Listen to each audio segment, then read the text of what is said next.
খাবেন খাবেন এখানে দিচ্ছি ভাইয়া।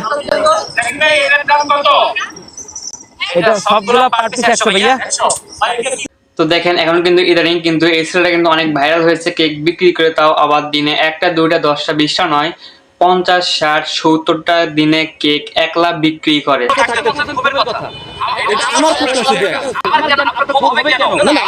সে এতগুলো কেক একদিনে কিভাবে বানান, তারা নাকি স্ত্রী বানায় দিনে 60 থেকে 70টা কেক, একজন মানুষ নয় মোটে 3জন মানুষ নাকি দিনে 70টা কেক বানাইতে পারে। এটা একটা আজব বিষয় না? এই মানুষ কিন্তু তাই বলতেছে। এবং তাকে যখন প্রশ্ন করা হচ্ছে আপনি এগুলো কি কিছু ব্যবহার করেন ইত্যাদি অনেকে যখন প্রশ্ন করা হচ্ছে তখন কিন্তু তিনি অনেক রেগে রেগে যাচ্ছে।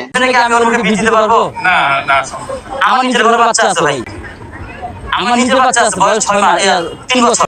আবার কিন্তু সে কিন্তু বলতেছে একজন মানে উদাহরণ দিচ্ছে যে সে কোনো কেকে কোনো খারাপ কোনো কেমিক্যাল বা অন্য কোনো কিছু যেমন কোনো কিছু ব্যবহার করলে তাদের শরীরে ক্ষতি হবে এমন কোনো কিছু সে কিন্তু ব্যবহার করে না।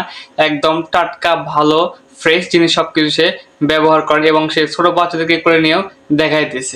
তারা কিন্তু প্রতি কেকের পিসের মূল্য 100 টাকা করে, মানে কেকের মধ্যে 8টা পিস হয়, প্রায় একটা কেক 800 টাকায় বিক্রি করে। যেখানে 300 টাকায় পুরো একটা কেক পাওয়া যায় সেখানে একটা কেক বিক্রি করতেছে 800 টাকায়। তাহলে দিন যদি তার 50 60টা 70টা কেক বিক্রি হয় তাহলে বুঝেন তার মাসে 15-16 লক্ষ টাকা এমনি ইনকাম হচ্ছে, মানে বসে থেকে আর কি। বাংলাদেশ এটাই ভাই, যদি কোনো একটা ব্যবসা যদি কখনো ভাইরাল হয়ে যায় তাহলে তার ভাই কপাল খুলে যাবে। যেমন কিছুদিন আগে ভাইরাল হলো খাবার হোটেল, মিজান ভাইয়ের খাবার হোটেল, সে কিন্তু এখন প্রচুর পরিমাণে ভাইরাল। সে মানে লোকদেরকে খাইয়ে হুঁশ পাচ্ছে না, আবার সে এখন ভাইরাল হলো কেকেরটা, সে এখন প্রচুর লাভ করতেছে, মাসে 15-16 লক্ষ টাকা ইনকাম। আপনি বুঝতে পারছেন যেগুলো প্রবাসীরা 5-10 বছর ইনকাম করতে পারে না, সে এখানে ঘরে বসে থেকে 1 মাসে ইনকাম করতেছে তা। তো ঠিক আছে, সবাই ভালো থাকবেন, সুতরাং আসসালামু আলাইকুম। পরবর্তী কোনো ভিডিওতে আবার আপনার সাথে আমার দেখা হবে। বাই।